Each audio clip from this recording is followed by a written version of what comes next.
भगवते वासुदेवाय।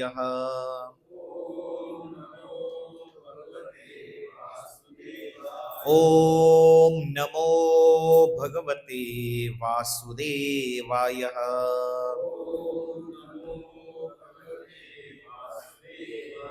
ओम नमो भगवते वासुदेवाय।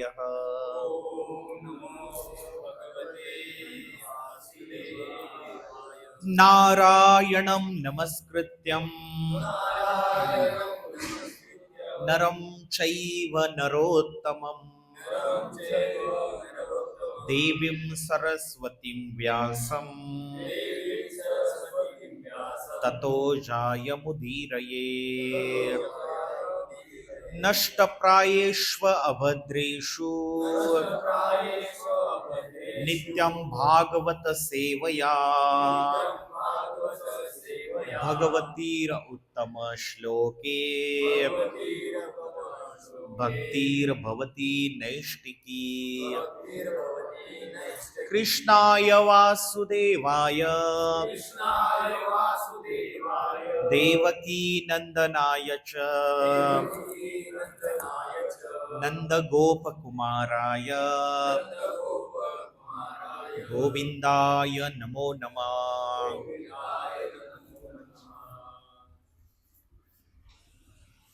कोणतरी भक्त जाऊन माताजींना थोडस लवकर लवकर करायला सांगा, म्हणजे त्यांना प्रवचन ऐकायला मिळेल. हरे कृष्ण. तोपर्यंत आपण श्लोक अध्ययन करू. श्लोक मिळाला सगळ्यांना? तर हा 13वा अध्यायातला श्लोक आहे. तर भगवद्गीतेमध्ये पुढे सरका जरा, माग बरेच भक्त येत आहेत, पुढे सरकून बसा.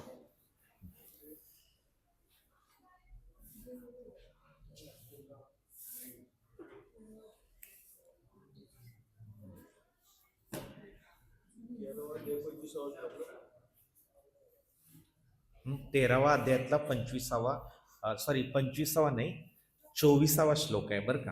24वा. हा, तर श्लोक म्हणूया आधी. हा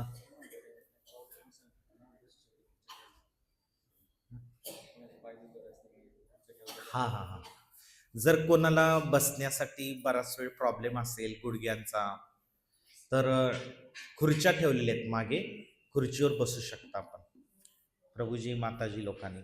ठीक आहे. तर श्लोक असा आहे, तुम्ही म्हणण्याचा प्रयास करा. य एवं वेत्ति पुरुषं प्रकृतिं च गुणैः सह सर्वथा वर्तमानोऽपि न स भूयो अभिजायते. य एवं वेत्ति पुरुषं प्रकृतिं च गुणैः सह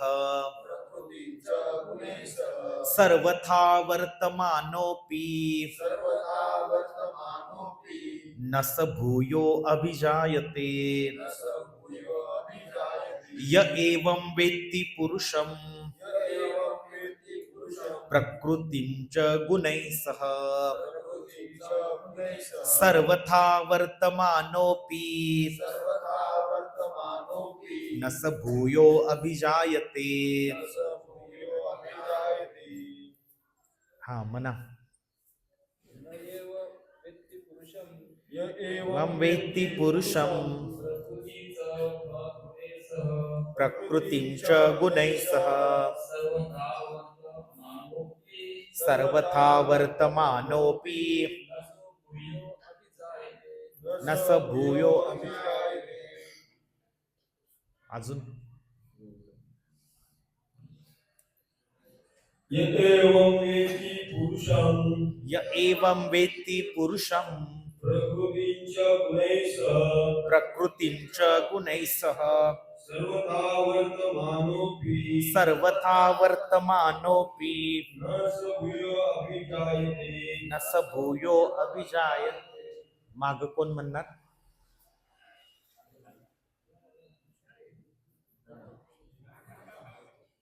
बर म्हणा, आकाश प्रभू म्हणा. एवं वेत्ति पुरुषं य एवं वेत्ति पुरुषं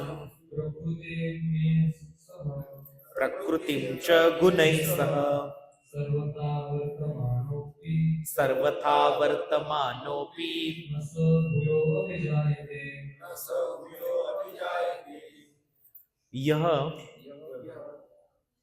जो एवं याप्रमाणे वेत्ती जाणतो पुरुषम जीव प्रकृतीम भौतिक प्रकृती च आणि गुणै त्रिगुण सह सहित सर्वथा सर्व प्रकारे वर्तमान स्थित होऊन अपि तरी न कधीही नाही सह तो भूयः पुन्हा अभिजायते जन्मास येतो. आता अनिल प्रभूंना द्या अनुवाद वाचा मराठी.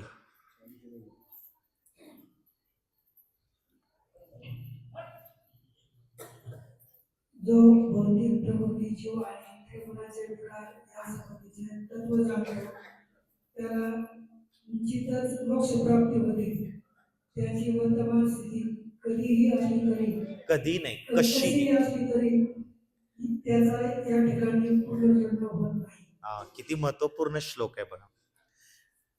जो मनुष्य भौतिक प्रकृती म्हणजे ही प्रकृती सगळी पंचमहाभूतापासून बनलेली, आपलं शरीर नाही का, सगळ्याच गोष्टींचं, आणि जीव म्हणजे आपण स्वतः आत्मा, आणि 3 गुणांचे विकार सत्वगुण रजोगुण आणि तमोगुण, या संबंधी सगळं तत्व जाणतो, ज्ञान घेतो, तर त्याला निश्चितच मोक्षप्राप्ती होते.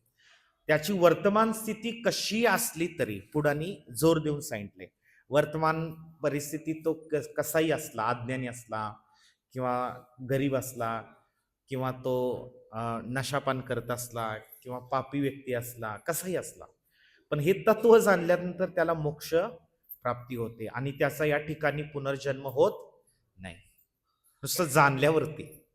तात्पर्य पहा, भौतिक प्रकृती, परमात्मा, जीवात्मा आणि त्यांचा परस्पर संबंध याविषयीच्या स्पष्ट ज्ञानामुळे मनुष्य मोक्ष प्राप्ती आणि आध्यात्मिक वातावरणामध्ये प्रवेश करण्यास पात्र होतो. आध्यात्मिक जगतात प्रवेश केल्याने त्याला पुन्हा भौतिक जगतात परतावे लागत नाही. आध्यात्मिक जगतात म्हणजे कुठं सांगा? संतोष प्रभू कुठं जातो आध्यात्मिक जगत? म्हणजे नाव काय त्याला? वैकुंठ. नाव माहित पाहिजे. वैकुंठात गेल्यावर त्याला भौतिक जगात परत यावं लागत नाही. का बरं? कारण तसा नियम आहे, एकदा का तिथं गेल्यावरती पुन्हा येतच नाही माणूस. भगवंतानी 9व्या अध्यायात श्लोक म्हटलेला आहे की एकदा माझ्या धामास प्राप्त झाला की मग पुन्हा जीवात्मा खाली येत नाही. का येत नाही माहितीये का? की एकदा भौतिक प्रकृतीच्या लाता खाल्ल्यानंतर आणि आता मोक्ष प्राप्त झाल्यानंतर पुन्हा स्वप्नात सुद्धा त्याला इथे यायची इच्छा होत नाही. जर समजा एखाद्या कैद्याला तुरुंगात खूप यातना दिल्या आणि त्याला बाहेर सोडलं शिक्षा भोगून, तर त्याला इतक्या भयंकर यातना झालेल्या असतात की त्याला पुन्हा तिथं जाण्याची इच्छा पण होत नाही, स्वप्नात तो जायचा विचार पण करू शकत नाही. मग आता का आलो आपण? ते पुढे सांगितले प्रभुपादांनी, चुकून झालेले आहे. गलती कशी होते? चुकून. पुढे काय म्हणले बघा, हा ज्ञानाचा परिणाम होय. जीव या भौतिक प्रकृतीमध्ये योगायोगाने पतित झाल्याचे निश्चितपणे जाणणे हा ज्ञानाचा उद्देश आहे. चुकून झालं, योगायोगाने आपलं पतन झालेलं आहे. जीवाने प्रामाणिक व्यक्ती, साधू पुरुष आणि आध्यात्मिक गुरु यांच्या सत्संगामध्ये स्वतः प्रयत्न करून आपले स्वरूप जाणून घेतले पाहिजे. जीवात्म्याने स्वतः प्रयत्न केले पाहिजे. कसा प्रयत्न केला पाहिजे? साधू पुरुषांच्या आणि आध्यात्मिक गुरूंच्या संगतीमध्ये येऊन हे ज्ञान जाणून घेतलं पाहिजे. तसेच त्याने भगवंतांनी सांगितलेल्या भगवद्गीतेचे ज्ञान प्राप्त करून आपल्या आध्यात्मिक चेतनेचे किंवा कृष्ण भावनेचे पुनरुज्जीवन केलं पाहिजे. कृष्ण भावना म्हणजे पूर्णपणे भक्तिमय चेतना. त्या चेतनेत आत्म्याने राहिलं. ती आत्म्याची खरी चेतना आहे. आताची आपली चेतना त्याला भौतिक चेतना म्हणतात. चेतना म्हणजे काय माहितीये का? आत्म्याचं लक्षण आहे ते चेतना. जसं आत्मा निघून गेल्यानंतर त्याला चेतना असते का? नाही. मृत शरीरामध्ये चेतना नसते. चेतना हे कसं जाणायचं? आपल्या पायाला टाचणी जर टोचली, भले आपण झोपेत असलो तरी काय आपण लगेच जागृत होतो. मृत शरीराला टोचलं तरी काय होईल का? कारण त्यातली चेतना निघून गेलेली आहे. पण ती चेतना जी आहे ना, आपली चेतनेवरती सगळे आहे. आपली चेतना कृष्ण भावनेमध्ये राहिली तर पुन्हा जीवात्मा भौतिक जगात येत नाही. सतत आपली चेतना कृष्ण भावनेत असेल तर या जगात व्यक्ती पापकर्म करू शकत नाही.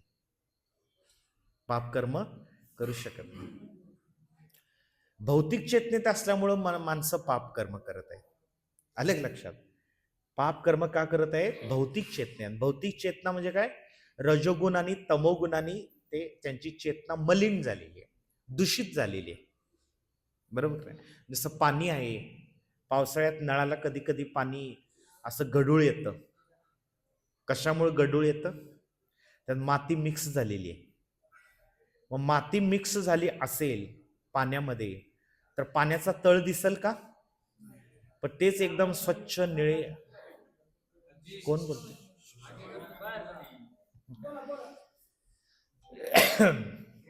तर स्वच्छ जलाशयात जिथं पाणी एकदम संथ आणि स्वच्छ आहे त्याच्यामध्ये खाली तुम्हाला दगड गोटे सगळे दिसतात, क्लिअर दिसतं.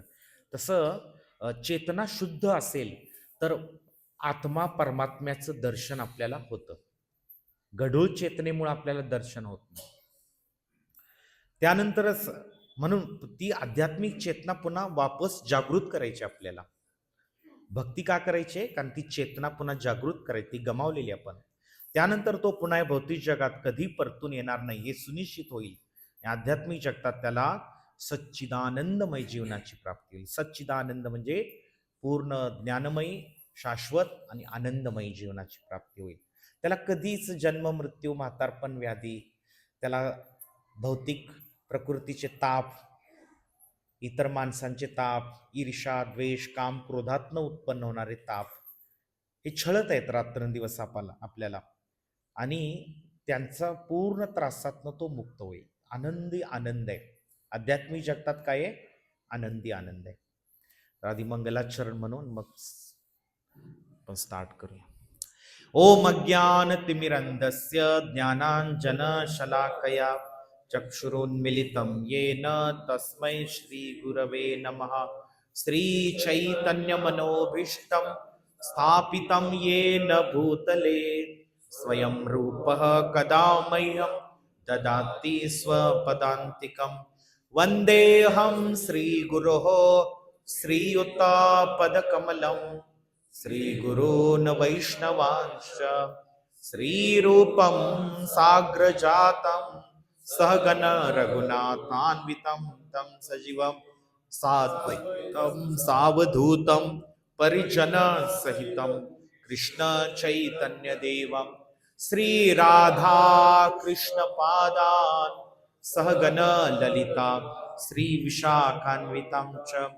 नम ओम विष्णुपादाय कृष्णप्रेष्ठाय भूतले श्रीमते भक्तिवेदांत स्वामिन् इति नामिने. नमस्ते सरस्वते देवे गौरवाणी प्रचारिणे निर्विशेष शून्यवादी पाश्चात्य देशतारिणे. नमो महावदन्याय कृष्ण प्रेम प्रदायते कृष्णाय कृष्ण चैतन्य नामने गौरत्विषे नमः. हे कृष्ण करुणा सिंधु दीनबंधु जगत्पते गोपेश गोपिका कांत राधा कांत नमोस्तुते. तप्त कांचन गौरांगी राधे वृंदावनेश्वरी वृषभानुसुते देवी प्रणमामि हरिप्रिय वाञ्छाकल्पतरुभ्यश्च कृपा सिन्धुभ्य एव च पतितानां पावनेभ्यो वैष्णवेभ्यो नमो नमः। जय श्री कृष्ण चैतन्य प्रभु नित्यानंद श्री अद्वैत गदाधर श्रीवासादि गौरभक्त वृंद। हरे कृष्णा कृष्णा कृष्णा हरे हरे, हरे राम राम राम हरे हरे, हरे कृष्णा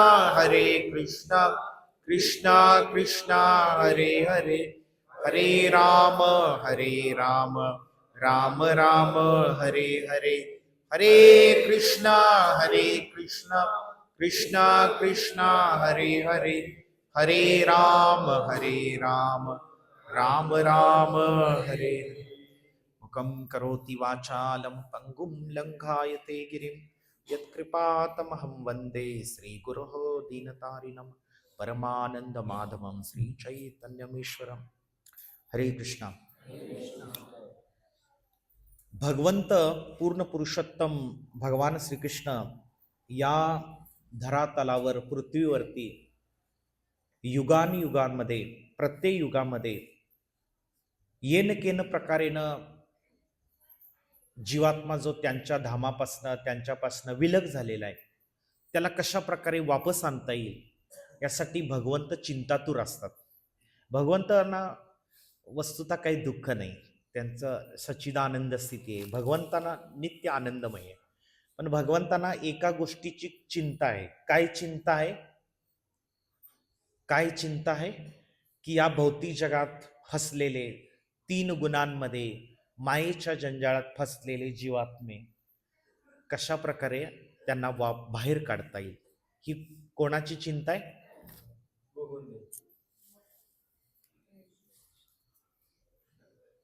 भगवंताची चिंता आहे, कशा प्रकारे या जीवात्म्याला बाहेर काढता येईल. मग भगवंत त्यासाठी अनेक साधनांचा स्वतः भगवंत येतात. विचार करा, संभवामी युगे युगे धर्मसंस्थापनार्थाय संभवामी युगे युगे. मी अर्जुना युगायुगांमध्ये या पृथ्वीवरती मी अवतार घेतो. अवतार घेण्याचं मुख्य कारण ग्लानिर्भवती भारत अभ्युत्थानम अधर्मस्य ते नाहीये. मुख्य कारण ते नाही. अधर्माचा नाश भगवंत आपल्या धामात राहून सुद्धा करू शकतात. मुख्य अवतार काय माहितीये का? जीवात्म्याची चेतना 3 गुणांमध्ये फसलेली आहे, त्याला कृष्ण भावनेमध्ये कसं भगवंत प्रयास करतात, त्याला कसं आपल्याकडे आकर्षित करता येईल भगवंत प्रयास करतात. भगवंत स्वतः येतात. दुसरं, भगवंतांनी शास्त्र दिलेलं आहे, भगवद्गीता दिली, श्रीमद भागवत दिलेलं आहे. तिसरं, भगवंत आता ह्या युगातनं त्या युगात येणार. मग मधल्या पिरियडमध्ये काय, तर भगवंत सर्वात महत्वाचं म्हणजे आपल्या प्रतिनिधींना पाठवतात. जसं एखाद्या देशाचा राष्ट्रपती किंवा पंतप्रधान दुसऱ्या देशात आपला प्रतिनिधी पाठवतो, त्याला राजदूत म्हणतात. जसं देवदैठण गावामध्ये इथल्या गावातल्या लोकांना काही खबर द्यायची असेल तर दौंडी पिटवण्यासाठी एक माणूस पाठवतात. म्हणजे तो काय झाला, तो प्रतिनिधी झाला सरकारचा प्रतिनिधी. तसं भगवंताचे हे साधू संत जे आहेत ना, साधू संत हे भगवंतानी पाठवलेले प्रतिनिधी आहेत. भगवंतानी पाठवलेले प्रतिनिधी आहेत. आणि म्हणून त्यांनी जे सांगितलेलं आहे तो साक्षात श्रीकृष्णांचा संदेश आहे. अधिकृत मग कोणी पण उठेल आणि मी भगवंताचा प्रतिनिधी म्हणेल नाही, त्यांच्यापासून उलट सावध राहायला सांगितलेलं आहे. काय सांगितलेलं आहे? सावध. अनधिकृत लोकांना पसणं. आणि कलियुगात अनधिकृत लोक लय आहेत, पाखंडी भोंदू लोक खूप आहेत. खरे साधू आणि संत भगवंताचे प्रतिनिधी आहेत. म्हणजे भगवान स्वतः येतात जीवात्म्याला बाहेर काढण्यासाठी. दुसरं, भगवंतांनी काय सांगितलेलं आहे? शास्त्र दिलेलं आहे, वेद दिले, उपनिषद दिले. आता वेद उपनिषदच समजत नाहीत लोकांना म्हणून मग उपनिषदांचा सार गीतेत काढून दिला. आणि सगळ्या पुराणांचा सार भागवत पुराणात काढून दिला. म्हणजे गीता आणि भागवत दिलेलं आहे भगवंतांनी. आणि ते पण भगवंतांनी अवतारच घेतला. व्यासदेव पण भगवंताचेच अवतार आहे. व्यासदेवांनी लिहून दिलं. ठीक आहे, कलियुगातल्या लोकांची मती फार मंद आहे, त्यांची बुद्धी कमकुवत आहे, मग त्यांना लिहून देऊया. त्यांच्या लक्षात राहत नाही, लक्षातच राहत नाही कलियुगातल्या लोकांच्या. मग काय, पुन्हा पुन्हा वाचन करतील. मग लिहून दिले व्यासदेवांनी. लिहिण्याचे कष्ट गणपतींनी घेतले, व्यासदेवांनी सांगितलं, गणेशजींनी लिहून घेतलं शास्त्र. मग हे म्हणून आपण हे वाचत आहोत. म्हणजे भगवंतांनी किती कष्ट घेतलेत जीवात्म्याला बाहेर काढण्यासाठी. भगवंताला किती कष्ट घ्यावं, शास्त्र दिलं, पुन्हा ते त्याचं लिहून दिलं. आणि ते लिहून दिलेलं पण समजत नाही, म्हणून आपले प्रतिनिधी पाठवतात. सगळ्या भाषेमध्ये, मातृभाषेत समजतं, संस्कृत समजत नाही. इंग्रजांना इंग्रजीमध्ये, रशियन लोकांना रशियामध्ये, मराठी माणसांना मराठीमध्ये. आता सगळ्या भाषेत गीता उपलब्ध आहे. 80 पेक्षा जास्त भाषेत गीता उपलब्ध आहे. त्यामुळे जगात अरेबियन भाषेत उपलब्ध आहे, उर्दू भाषेत उपलब्ध आहेत. यवन म्लेच्छ म्हणून जे लोक आहेत त्यांना सुद्धा भगवद्गीतेचा संदेश मिळू शकतो, अशी व्यवस्था अशा घोर कलियुगात सुद्धा केलेली आहे. म्हणजे भगवंत किती इच्छा आहे भगवंताची की जीवात्म्याला कशा प्रकारे बाहेर काढता येईल. तर शास्त्र दिलं, स्वतः अवतार घेतात, आपले भक्त पाठवतात जगात या लोकांना संदेश देण्यासाठी, आपला आदर्श प्रस्थापित करण्यासाठी. 500 वर्षापूर्वी तुकाराम महाराज आले, नामदेव महाराज आले, त्यांनी दिंड्या चालू केल्या, भक्ती परंपरा चालू केली, अभंग लिहून ठेवले, म्हणून लोक आजही ते पालन करत आहेत. 3 झालं. चौथं काय, भगवंताने आपलं नाम दिलेलं आहे. काय दिलेलं आहे? नाम दिलेलं आहे. नाम घ्या फक्त कलियुगामध्ये आणि काय करा, स्वतःचा उद्धार करा, आत्मोद्धार करा. भगवंतानी नाम दिलेलं आहे. 5वं कोण सांगेल? काय काय दिले, गिनती करूया. भगवंतानी काय दिले जीवात. लोक म्हणतात, काय केलं देवानं आमच्यासाठी, हे केलं. अजून कोण? 8वा, नाम दिलं, शास्त्र दिलं, आपले भक्त पाठवले, स्वतः येतात. या 4 गोष्टी. 5वी गोष्ट काय? हा, म्हणजे तेच नाम. नाम म्हणजे नाम संकीर्तनच दिलेलं. हा, धाम, बरोबर आहे. काय, भगवंतानी धाम प्रकट केले. नुसतं धामात गेला त्याचा मोक्ष होतो. जसं जगन्नाथपुरी धामामध्ये नुसतं गेला तरी त्याचा उद्धार आहे. धाम दिलेले 5वी गोष्ट. 6वी गोष्ट काय?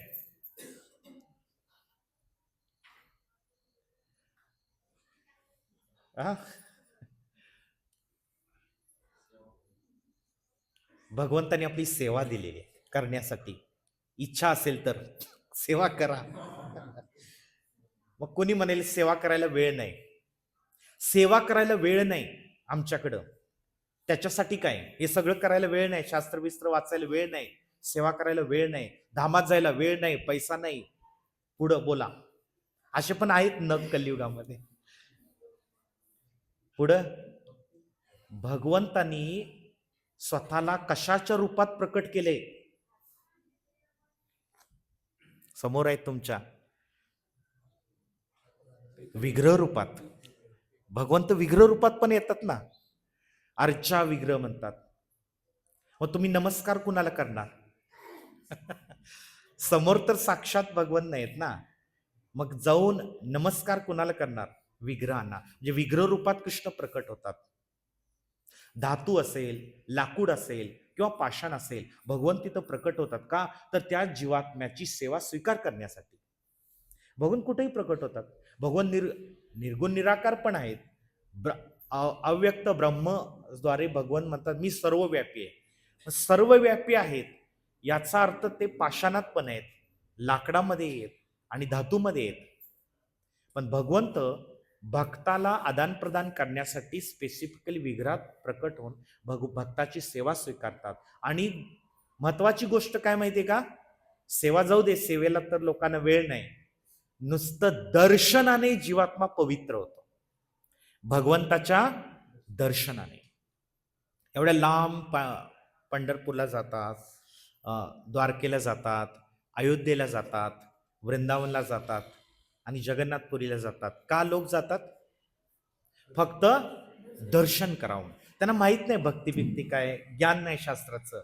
पण तरी पण त्या लोकांना भगवंतानी सुविधा दिलेली आहे. ठीक आहे, माझं दर्शन कर, आणि दर्शनाने ते लोक काय होतील? पवित्र. नुसतं म्हणून मी का सांगत आहे, जगन्नाथपुरीमध्ये नुसतं भगवान जगन्नाथाचं जो दर्शन करतो तो सर्व पापातनं मुक्त होतो. ही किती मोठी सुविधा आहे, किती मोठी सुविधा आहे. साधना करायची गरज नाही, शास्त्र अध्ययन करण्यासाठी वेळ नाही, बुद्धी नाही, इच्छा पण नाही, सेवा करण्याची वेळ नाही. ठीक आहे, भगवंतानी इतक्यापर्यंत सुविधा दिली, तू माझं दर्शन कर. आता कुणाला दर्शन पण होत नसेल तर सगळ्यात लास्ट ऑप्शन दिलेलं आहे भगवंतानी, एवढं तरी कर, तुला मोक्ष मिळेल. काय? नाही, हरिनाम नाही. लोक आता मुस्लिम व्यक्ती आहे, तो घेईल का नाम? नाही घेणार. अरे नुसता प्रसाद नाही, महाप्रसाद. तर जो व्यक्ती बाकी काही करू शकत नाही, आध्यात्मिक साधन करू शकत नाही, नुसतं तो अजाणतेपणी त्याला हातामध्ये भगवंताचा महाप्रसाद नेऊन दिला तर त्या व्यक्तीचा मोक्ष निश्चित होतो. विशेषतः जगन्नाथपुरीमध्ये भगवान जगन्नाथ हे खाणारे भगवान म्हणून प्रसिद्ध आहेत. खाणारे भगवान का? ते रात्रंदिवस खातच राहतात, रात्रंदिवस. त्यांना रात्री 2 वाजता पण भोग लागतो. बाकी कुठल्या द्वारकेमध्ये जा, वृंदावनला जा, पंढरपूरला जा, अशी सुविधा नाही. रंगनाथला जा, अनंत पद्मनाभ किंवा नाथद्वाराला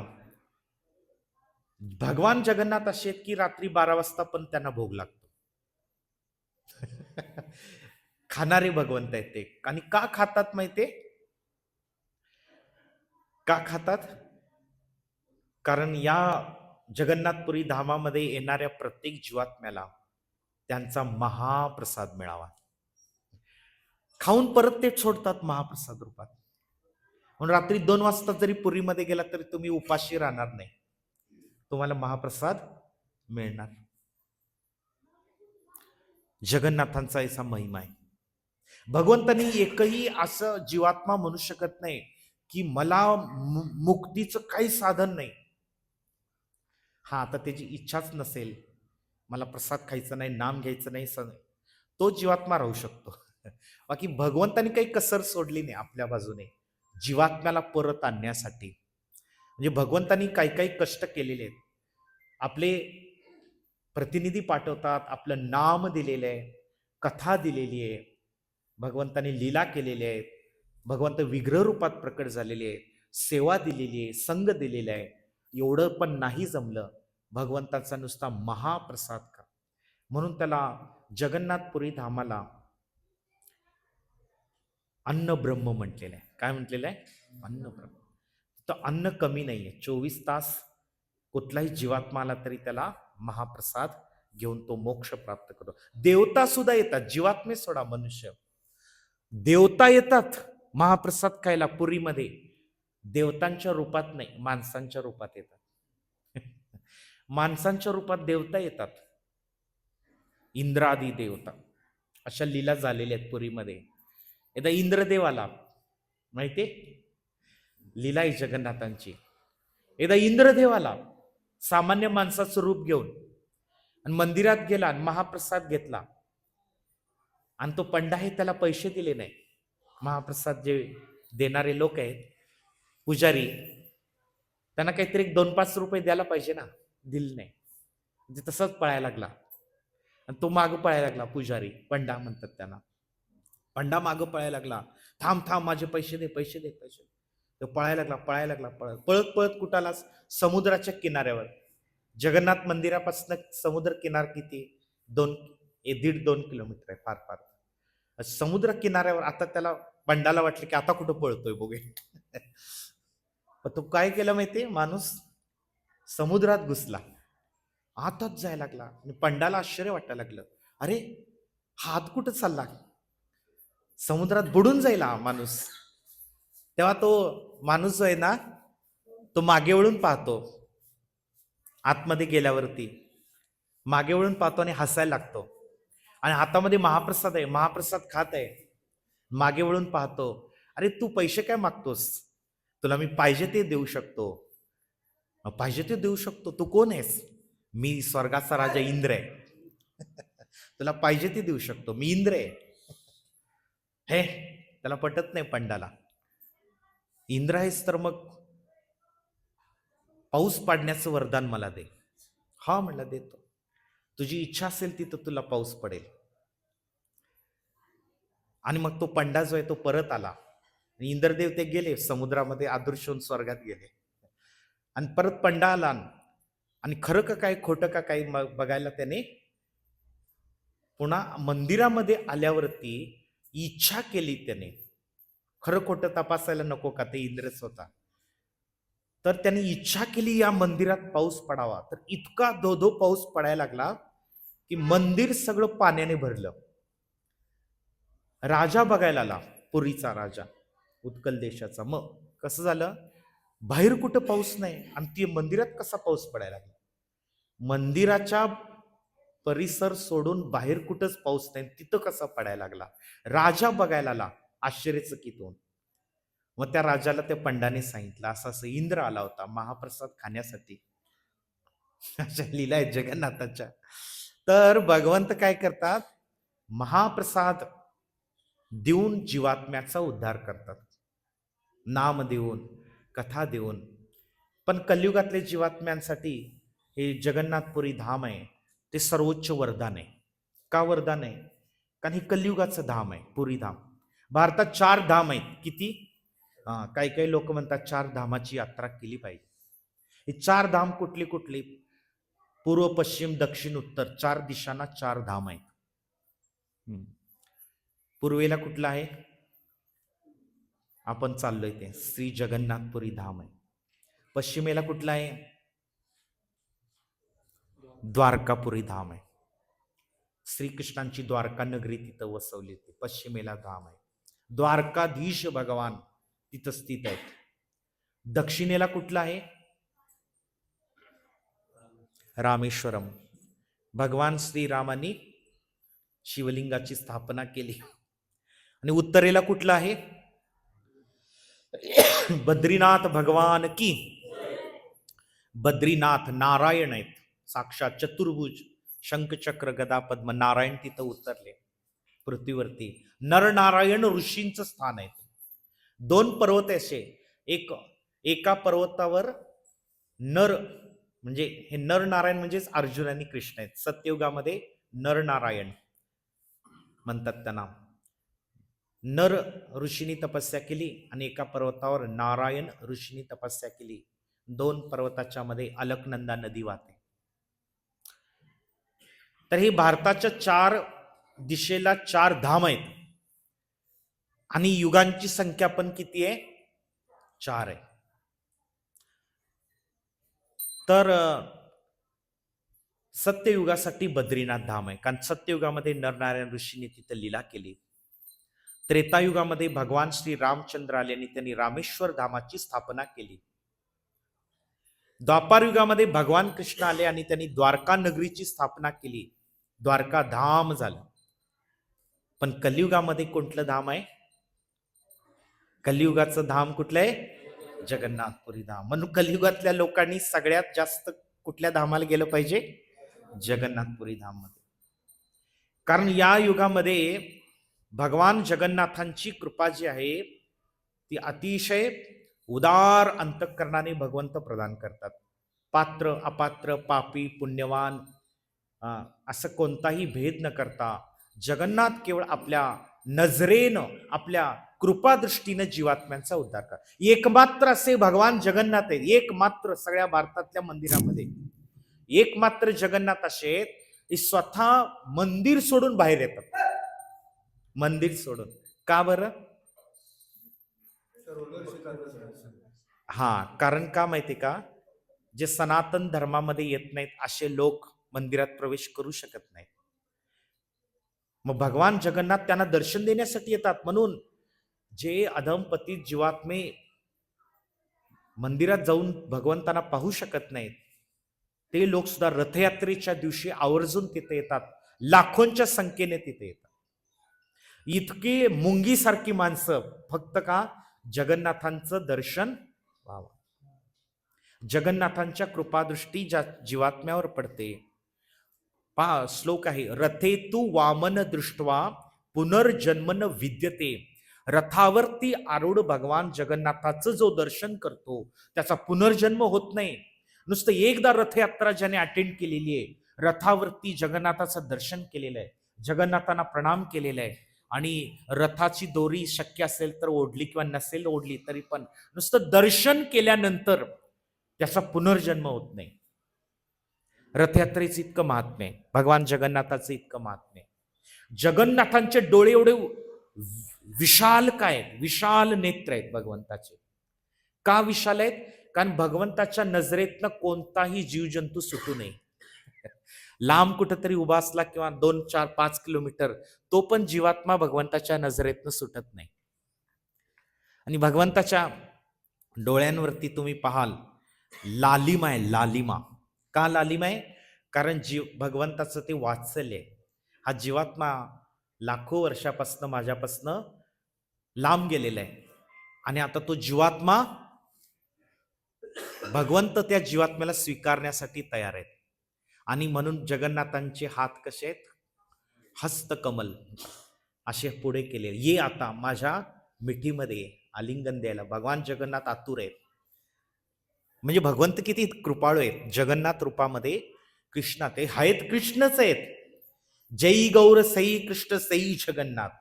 जे चैतन्य महाप्रभू आहेत, जे कृष्ण आहेत ते जगन्नाथ आहेत. सेम अवतार पण नाही, सेम आहेत ते. पण सर्वोच्च कृष्ण प्रेम काय आहे? कृष्ण प्रेम देण्यासाठी नुसतं मोक्ष नाही, कृष्ण प्रेम काय आहे या जगाला दाखवून देण्यासाठी भगवान जगन्नाथांच्या पुढे चैतन्य महाप्रभू नृत्य करतात. म्हणून एक श्लोक आहे,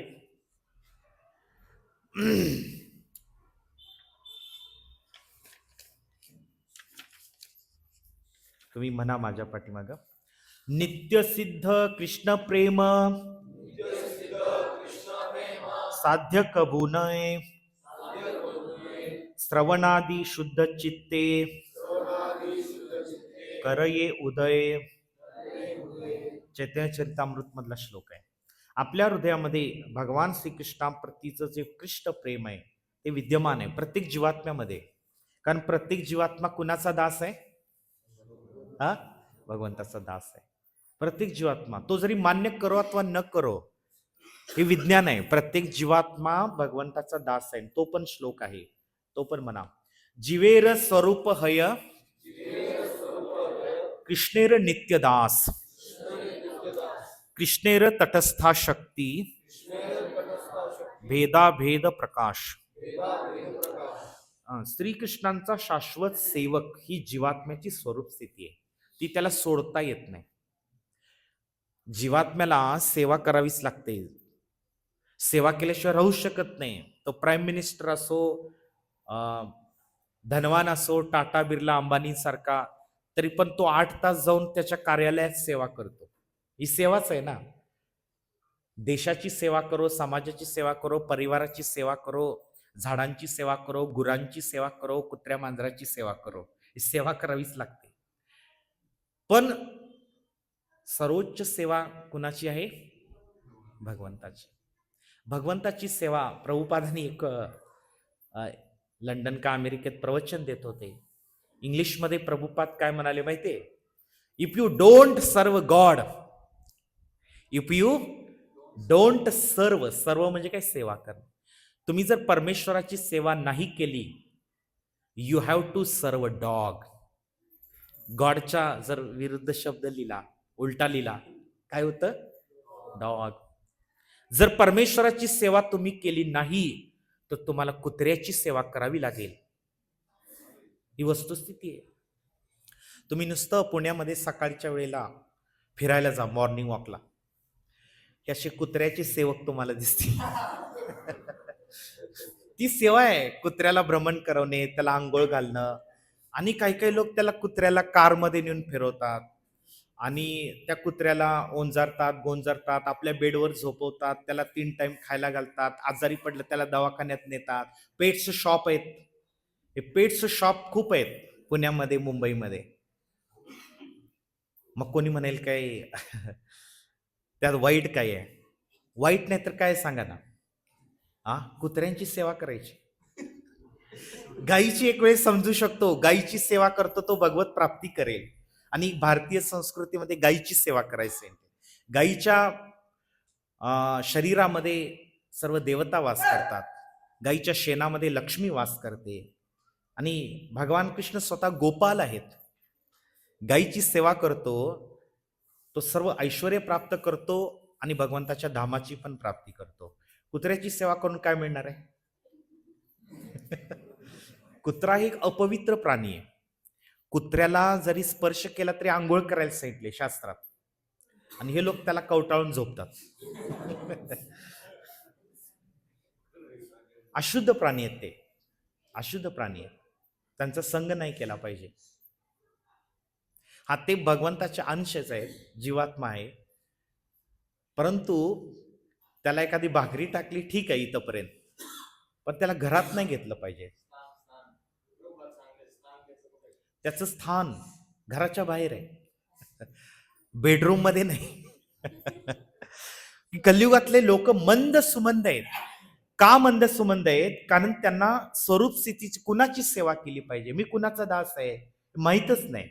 आज सेवा करत सुटलेत ते, कुणाची पण सेवा कर. माणसं मिळत नाहीयेत. माणसांकडनं प्रेमामध्ये धोका मिळतो. मग लोकांना वाटतं की मूक जनावर ठीक आहे, मोक्या जनावर प्रेम करावं. अरे पण प्रेम करा किंवा सेवा करा, ही कुणाची सेवा करावी, कुणावर प्रेम करावं? तर प्रभुपादांनी सांगितलं यासाठी गुरुची आवश्यकता आहे. प्रभुपाद काय सांगतात, जर तुम्ही गॉडची सेवा नाही केली, तुम्हाला डॉगची सेवा करणंच भाग आहे. कारण सेवा तर करावीच लागेल. जीवात्म्याचा गुणधर्म आहे सेवा करणं. तो सोडू शकत नाही सेवा केल्याशिवाय, राहू शकत नाही सेवा केल्याशिवाय. सेवा केल्याशिवाय आनंद मिळत नाही. मग कुत्र्याची सेवा केल्यामुळे तर त्यांना समाधान वाटतं. कारखान्यामध्ये माणसं काम करत आहेत, मग ते कुणाची तरी सेवा करत आहेत, पण त्या सेवेत आनंद नाहीये. ती उगाच जबरदस्तीनं आपलं बर्डन आहे म्हणून ती सेवा होते. आनंद नाही त्या सेवेमध्ये.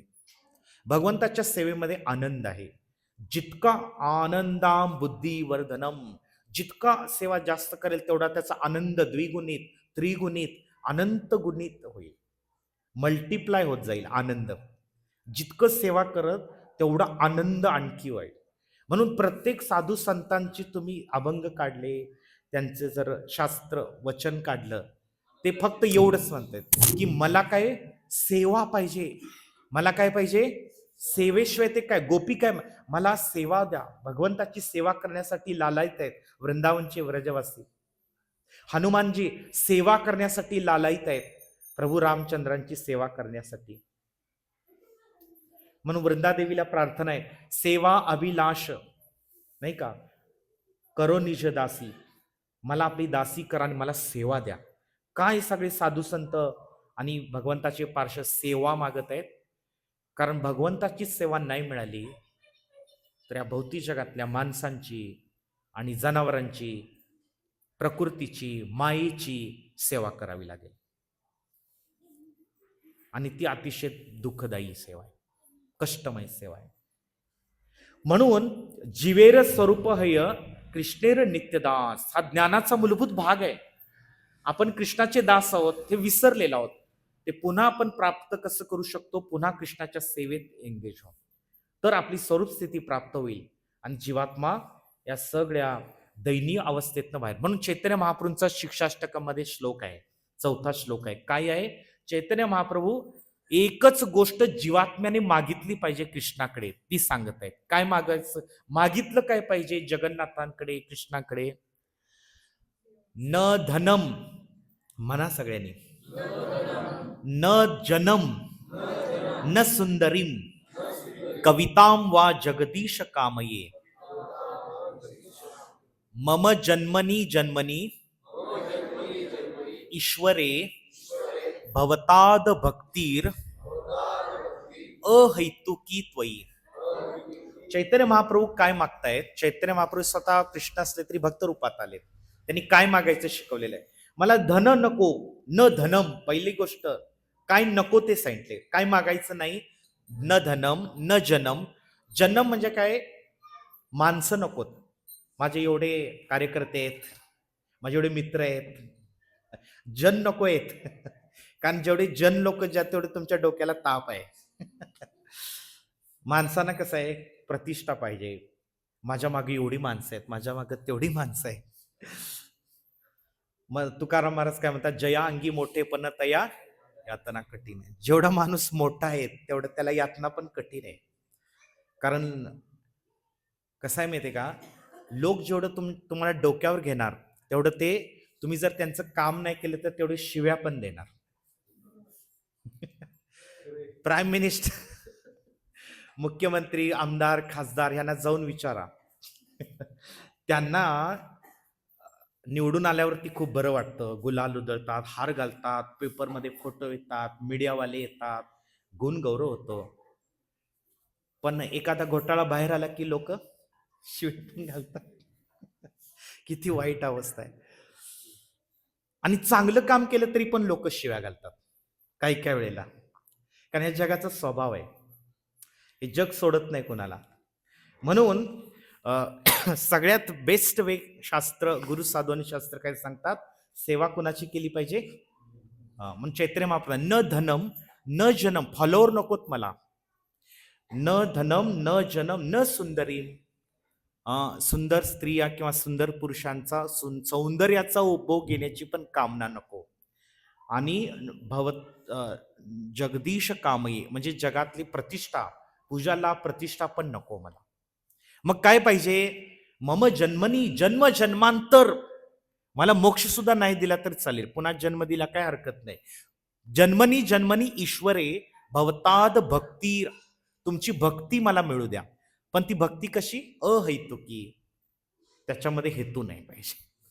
अहैतुकी भक्ती. कारण त्यामध्ये इतकं सुख आहे, त्यामध्ये इतका आनंद आहे की तसं सुख किंवा तसा आनंद या जगातल्या कुठल्याही गोष्टीतून प्राप्त होत नाही जीवात्म्याला. मम जन्मनी जन्मनी ईश्वरे भवताद भक्तीर अहैतुकी त्वयी. भगवंत इतकं जीवात्म्यावर प्रेम करतात की आपण जी सेवा करत आहोत त्या सेवाच्या बदल्यामध्ये भगवंत इतकं छप्पर फाडके देतात की जीवात्मा कल्पना पण करू शकत नाही. आहे की नाही? मग असा स्वामी, असा मास्टर आपण निवडला पाहिजे सेवा करण्यासाठी, की जो आपला कधी विश्वासघात करणार नाही, जो आपल्याला कधी वाऱ्यावर सोडणार नाही, आणि जो सर्वशक्तिमान असेल. कारण का माहितीये का, या जगातला भले एखादा जीवास जीव देणारा मित्र असेल आणि तो संकटकाळी मदतीस पण आला, प्रामाणिक इच्छा पण आहे, आपला हितचिंतक पण आहे, पण काय पाहिजे त्याच्याकडं? आपले संकट निवारण करण्याची शक्ती तर पाहिजे त्याच्याकडे. ती नसेल तर काय उपयोग आहे? अरे तो मला माझ्याकडेच काय नाही, मी काय मदत करू तुला? म्हणजे भगवंतालाच आपला स्वामी का निवडला पाहिजे? कारण भगवंताच्या आवाक्याबाहेर या जगातली कुठली परिस्थिती नाही. भगवंत हे सर्व नियंत्रक आहेत. या विश्वाला, काळाला आणि आपल्या प्रारब्धाला भगवंत नियंत्रित करू शकतात. भगवंताला कुठली अशक्य अशी गोष्ट नाही. अशक्य अशी कुठली गोष्टच नाही भगवंताला. आणि जरी भगवंत एवढे सर्वशक्तिमान असले आणि भगवंत आपल्या आध्यात्मिक जगात असले, जीवात्मा एवढासा लहान आहे, पण जीवात्म्याला त्वरित भगवंत मदत करण्यासाठी, आपल्या भक्ताला सहाय्य करण्यासाठी तिथं प्रकट होत. म्हणजे भगवंत इतके भक्तवत्सल आहेत. म्हणजे भगवंत इतके आध्यात्मिक गुण आहेत त्यांच्यामध्ये, दिव्य गुण आहेत. भगवंताचे नुसते गुण जाणले तरी जीवात्म्याच्या डोळ्यातून पाणी येईल. अरे भगवंत, म्हणून तर दक्षिण भारतातला ब्राह्मण आहे, भगवंतांचं हे चित्र जे पाहून गीतेवरचं तो रडू लागला. भगवंत अर्जुनासाठी रथ हाकत आहेत, अर्जुनाचे घोडे धुत आहेत, अर्जुनाची अशी सेवा करत आहे. भगवंत शुद्ध भक्तांची सेवा करतात. भगवंत नंद महाराजांची सेवा करतात. बालकृष्ण यशोदामाईची सेवा करतात. गोपींची सेवा करतात कृष्ण. तर आध्यात्मिक जगतामध्ये ना जीवात्मा कृष्णाची सेवा करतो आणि कृष्ण आपल्या शुद्ध भक्तांची सेवा करतात. म्हणजे भगवंतांना पण आपल्या भक्ताची सेवा करण्याची इच्छा असते आणि ती तशी स्पर्धा असते. कसली स्पर्धा असते? भगवंत भक्ताची सेवा जास्त करतात का भक्त भगवंताची सेवा जास्त करतात?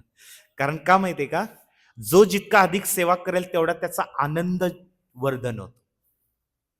आनंद वर्धन होतो. म्हणून आध्यात्मिक जगतामध्ये सेवा करण्यासाठी स्पर्धा आहे. भौतिक जगामध्ये कसली स्पर्धा आहे? दुसऱ्याला मागं सारून मी कसा पुढे जाईन आणि दुसऱ्याच्या वाट्याचेही भोग कसे प्राप्त होतील मला, अशी स्पर्धा आहे. विरुद्ध आहे सगळं भौतिक जगात. विकृत म्हटलेलं आहे. भौतिक जगात विकृती आहे, आध्यात्मिक जगात संस्कृती आहे. सेवा करण्याची संस्कृती आध्यात्मिक जगात आहे, भोग घेण्याची विकृती भौतिक जगात आहे. मग ह्या विकृतीतनं पण भगवंत आपल्याला मोकळे करायला तयार आहे. म्हणून हे भगवंतांनी आपलं धाम प्रकट करतात, वृंदावन धाम, जगन्नाथपुरी धाम, आणि त्या धामामध्ये लीला प्रकट करतात. त्या लीलांद्वारे जीवात्म्याच्या हृदयाला आकर्षित करतात. का तर त्याची जी काही भोग भावना आहे, द्वेष भावना आहे, ईर्ष्या भावना आहे, तो जीवात्मा सोडून देईल आणि तो स्वतःहून शरणागत होईल. भगवंत प्रयास का करतात? शरणागत होण्यासाठी. का? कारण भगवंत जीवात्म्याला स्वातंत्र्य दिले. ते स्वातंत्र्य भंग करत नाही, म्हणजे जबरदस्ती नाही, जबरदस्ती नाही.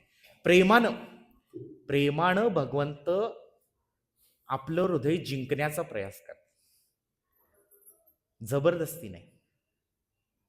कारण का? प्रेमात जबरदस्ती नसते. जबरदस्ती केलं की तिथं प्रेम नाही. म्हणून भगवंताला जीवात्म्याने स्वयंस्फूर्त शरण गेलं पाहिजे. आणि भगवंतांनी कलियुगामध्ये हे साधनं दिलेली आहेत, ते गंभीरपणे आचरणात आणली पाहिजे. गंभीरपणे हरिनाम घेतलं पाहिजे, सेवा केली पाहिजे, साधुसंग केला पाहिजे, शास्त्र अध्ययन केलं पाहिजे, हे सगळं तत्व जाणून घेतलं पाहिजे. विधी नियम दिलेले ते पालन केले पाहिजे. धाम, भगवंताच्या धाम दर्शन केलं पाहिजे. भगवंताच्या विग्रहांना नमस्कार केला पाहिजे. भगवंतांना पान फुल फळ अर्पण केलं पाहिजे. किती साधनं दिलेली आहेत, नवविधा भक्तीची साधनं आहेत. सगळीच्या सगळी शक्य नाही आहेत, तर किमान श्रवणादी शुद्ध चित्ते करयोदय. पहिला प्रथम श्रवण केलं पाहिजे. श्रवण केल्यानंतर बाकीच्या सगळ्या गोष्टी आपोआप समजतात आपल्याला. श्रवण नाही केलं तर समजणार नाही. महाप्रसादाचा महिमा समजेल का? नाही.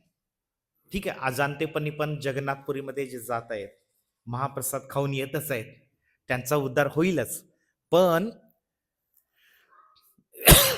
जो भक्त महाप्रसादाचा महिमा जाणून महाप्रसाद खात आहे, तर भगवंताची कृपा त्याला त्वरित प्राप्त होते. म्हणून श्रवण केलं पाहिजे आधी.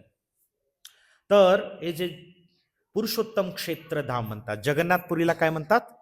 पुरुषोत्तम क्षेत्र. भगवान पुरुषोत्तम शंख चक्र गदा पद्म रूपात तिथे उपस्थित होते. आणि त्यानंतर भगवान जगन्नाथ स्वयं साक्षात कृष्ण आहेत, ते तिथं प्रकट झालेले आहेत. नीलाचल धाम म्हणतात त्याला, नीलाचल. जगन्नाथपुरीला दुसरं नाव काय? नीलाचल किंवा नीलाद्री म्हणतात. तर जगन्नाथपुरी धामामध्ये वैशिष्ट्य असं आहे की ते धाम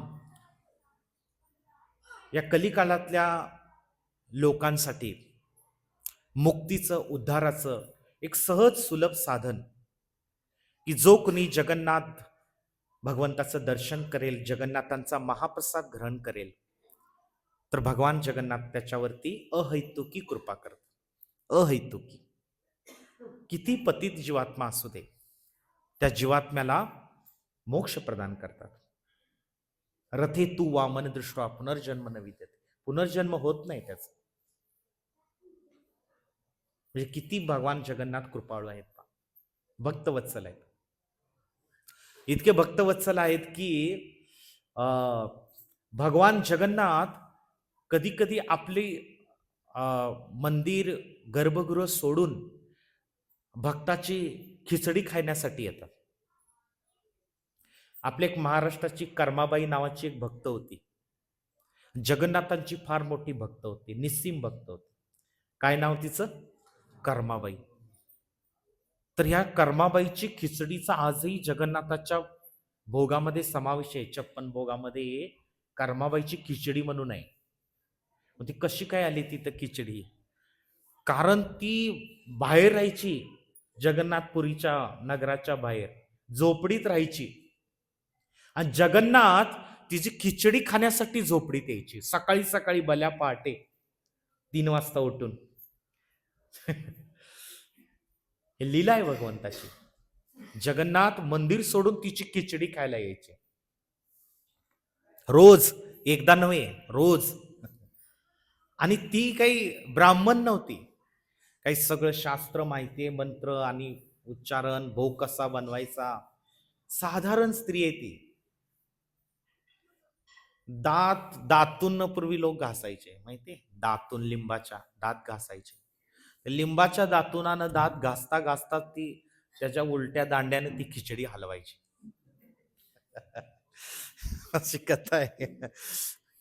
मूर्तीला हे राहायचे, खिचडीची कण राहायचे, पण राजाचा प्रसाद राहायचा नाही. कळायचं की वो खिचडी भगवंताच्या दाताला आहे ना, हे कण राहते खिचडीचे.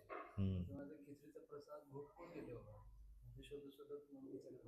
नाही, असं आहे की एकदा असं झालं की एक ब्राह्मण आला. दक्षिण भारतीय ब्राह्मण फार कडक असतात. त्यांना फार सोळं असतं. ते असं बी चालत नाही. ते दक्षिण भारताच्या मंदिरामध्ये तुम्ही गेलात तर चुकीच काय, ते फार ओरडतात. फार कडक असतात ते नियम पाळण्यामध्ये. ते आले हिच्याकडं आणि ते बघतायत तर जगन्नाथ आले आणि खिचडी बनवते. असं काय चाललंय तिचं? आंघोळ नाही, काही नाही, अशी कशी काय भोग बनवते जगन्नाथा?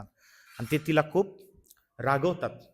अरे ते साक्षात अनंत कोटी ब्रह्मांड नायक पूर्ण पुरुषोत्तम भगवान आहेत. शास्त्राचे नियम नाही, काही नाही, मंत्र नाही. अपवित्र अवस्थेत बिना स्नानाचा कसं काय भोग बनवतेस तू? अपराध आहे भगवंताप्रती. तिला फार वाईट वाटलं. तिचा भाव फार साधा आहे. तिला एवढंच माहिती आहे की जगन्नाथांना खिचडी आवडते आणि ती प्रेमानं खिचडी खाऊ घालते. तिला एवढंच माहिती आहे. भावग्राही आहेत भगवंत. काय आहेत? भावग्राही आहेत. भावग्राही जनार्दन आहेत कृष्ण. भाव ग्रहण करतात. तिला अपराध्यासारखं वाटलं. मग ती काय करायली? मग सकाळी उठवून मग आंघोळ पांघोळ करून, सोवळं नेसून, आचमन करून मग खिचडी बनवायला. मग ती जगन्नाथांना उशीर झाला ना, जगन्नाथ येऊन थांबलेत कवाचेनी, वाट बघतायत. आत्ता होईल खिचडी, मग होईल खिचडी. तिकडं मग पुजाऱ्याने घंटा वाजून मंदिरात भगवंताला उत्थापन करण्याची वेळ झाली. भगवंतांना शयन दिलेलं असतं. मग पुजारी बरोबर टाइमाला येऊन उत्थापन करणार. आणि जर तिथं पुजाऱ्यानं उघडला दरवाजा आणि जगन्नाथ दिसलेच नाही तर हाहाकार होईल. जगन्नाथा नाही, कसं तरी गरम गरम घाईघाईत खिचडी खाल्ली आणि पळत पळत येऊन पुन्हा वेदीवर येऊन बसले. आणि मग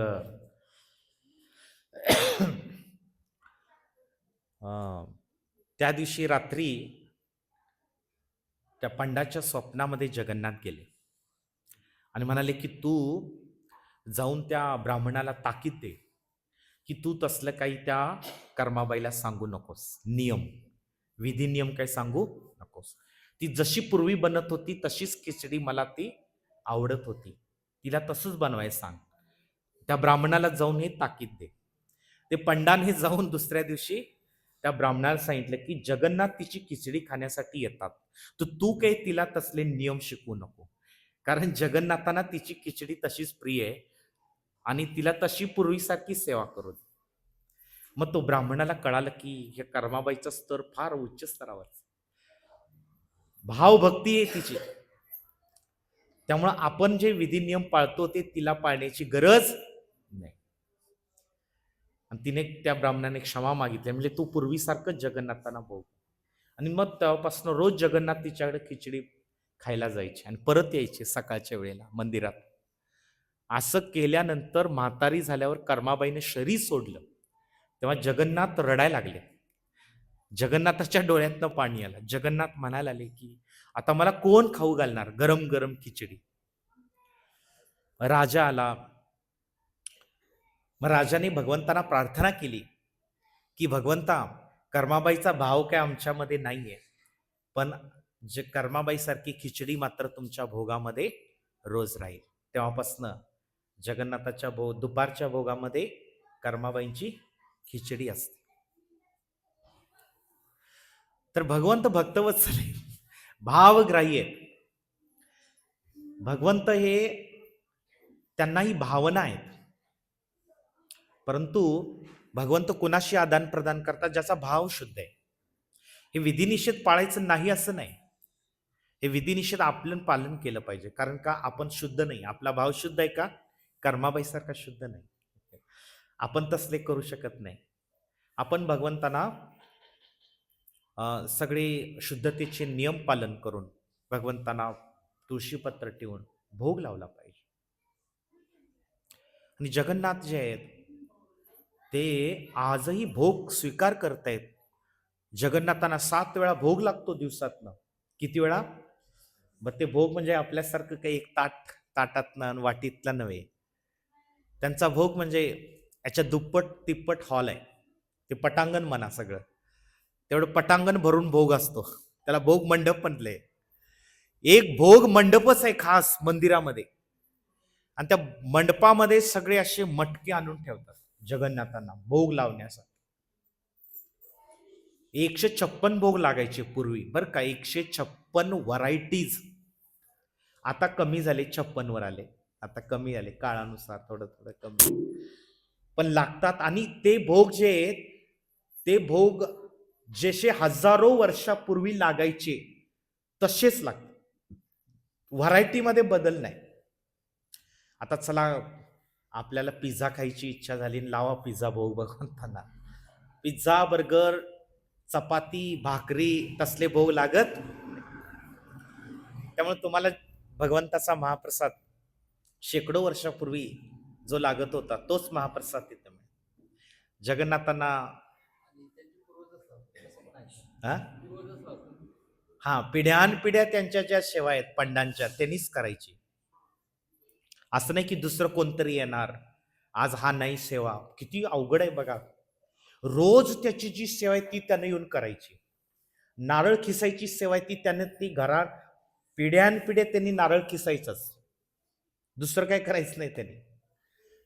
ज्यांनी पाणी आणायचं त्यांनी पाणी आणायची, ज्यांनी कावडीनं भोग न्यायचा त्यांनी भोग न्यायचा, आणि ज्याने अन्न पक्वानं शिजवायचं आहे त्याने ते शिजवायचं आहे पिढ्यानपिढ्या. आणि आजही ती परंपरा. म्हणून ते जगातलं एक आश्चर्य, भगवंताची ती लीला आजही चालू आहे. कलियुगात आजही जगन्नाथांची लीला चालू आहे.